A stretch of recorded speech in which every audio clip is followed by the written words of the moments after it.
महापालिका क्षेत्रातील महाविद्यालयीन तरुणी आणि महिलांच्या सुरक्षेसाठी आता पोलीस अधीक्षक तुषार दोशी यांच्या संकल्पनेतून दामिनी पथक स्थापन करण्यात आले। या पथकातील महिला पोलीस कर्मचारी दुचाकीवरून महाविद्यालय परिसरात तसेच ज्या ठिकाणी टवाळखोरांची वर्दळ असते त्या ठिकाणी जाऊन कारवाईचा बडगा उगारणार आहेत। या पथकावर स्वतः पोलीस अधीक्षक तुषार दोशी हे लक्ष ठेवून असणार आहेत। आज पोलीस मुख्यालयात या पथकाचा प्राथमिक शुभारंभ पोलीस अधीक्षकांच्या हस्ते करण्यात आला। यावेळी उपाधीक्षक संदीप भागवत, पोलीस निरीक्षक सुधीर भालेराव, मुकुंद कुलकर्णी, भैरू तळेकर, अरुण सुगावकर यांची प्रमुख उपस्थिती होती। सांगली शहरामध्ये महाविद्यालयीन तरुणींच्या सुरक्षिततेसाठी दामिनी हा उपक्रम हाती घेण्यात आला। त्याच्यामध्ये महिला कर्मचारी या महाविद्यालयांमध्ये तसेच ज्या ठिकाणी महिला आणि मुलींची छेडछाड होते तसेच महाविद्यालय सुटल्यावर ज्या चौकात टवाळखोर मुले जमा होतात त्याचबरोबर ज्या ठिकाणी महिला असुरक्षित आहेत या ठिकाणी पेट्रोलिंग तसेच टवाळखोरांवर कारवाई करण्यासाठी हे पथक आजपासून कार्यान्वित करण्यात आले। मिरज आणि सांगली शहरातील महाविद्यालयाजवळ दामिनी पथक हे दुचाकीवरून पेट्रोलिंग करेल। दररोज सकाळी आणि दुपारी हे पथक फिरणार आहे। सांगली, मिरज आणि कुपवाड महापालिका क्षेत्रासह पुढे ग्रामीण भागातही हे पथक तैनात करण्यात येणार आहे। प्रामुख्याने महिलांची सुरक्षा हे या पथकाचा उद्देश असल्याची माहिती पोलीस अधीक्षक तुषार दोशी यांनी यावेळी दिली आहे।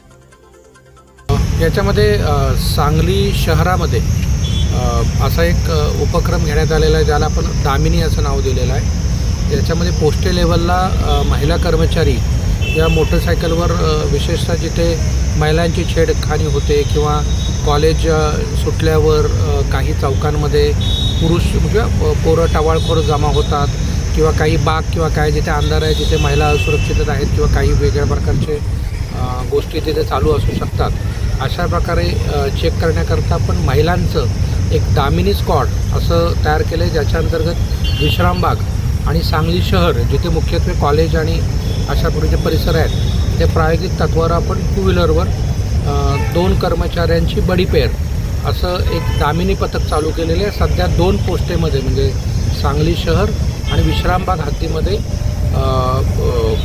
2 बडी पेअर अशा राऊंड द क्लॉक आपल्याला सकाळच्या वेळेत मिळणार आहेत। रात्री स्क्वॉड नसेल, रात्री नाईट पेट्रोलिंग असते। सकाळच्या वेळेत जिथे गर्दीचे वेळ त्या अशा वेळेला ते पेट्रोलिंग करणार आहेत। असाच एक मानस आम्ही मिरज येथे चालू केलेला आहे आणि मिरजमध्ये सुद्धा मिरज शहर हद्दीत आणि कुठलं कुपवाड हद्दीत त्या हद्दीमध्ये गांधी चौक हद्दीत आणि कुपवाड हद्दी मिरज शहर हद्दीतसुद्धा लवकरच आम्ही तशा प्रकारे चालू करू आणि हाच उपक्रम नंतर आम्ही इतर जी मोठी शहरं आहेत सांगली जिल्ह्यात तिथेही चालू करण्याचा मानस आहे जेणेकरून महिला सुरक्षितता हा त्यातला एक मुख्य उद्देश आहे।